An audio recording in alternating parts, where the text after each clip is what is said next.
The European Council of October 2014, a milestone in the fight against climate change.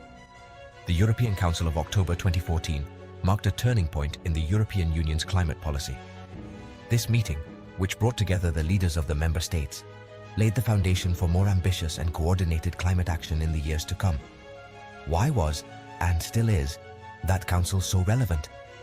This council was crucial, and that's how it appeared in the media, because it set a binding target to reduce greenhouse gas emissions by at least 40% by 2030.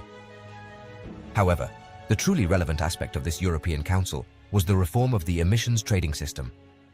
Before 2014, this market, known as ETS, faced some challenges, such as a surplus of emission allowances that depressed carbon prices and reduced its effectiveness as an incentive for emission reduction.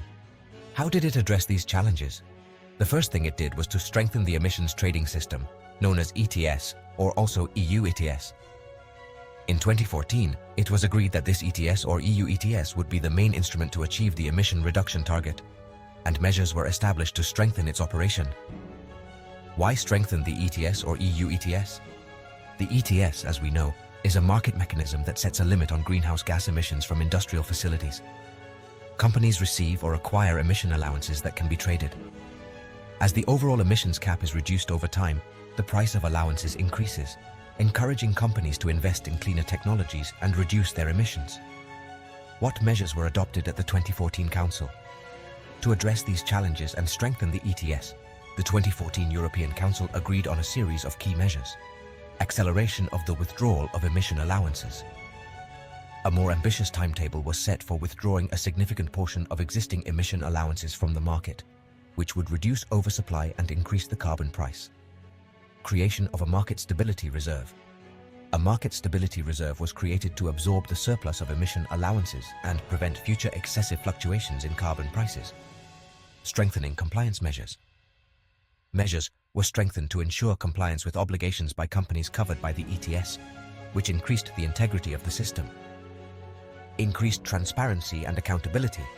New measures were introduced to improve transparency and accountability in the functioning of the ETS.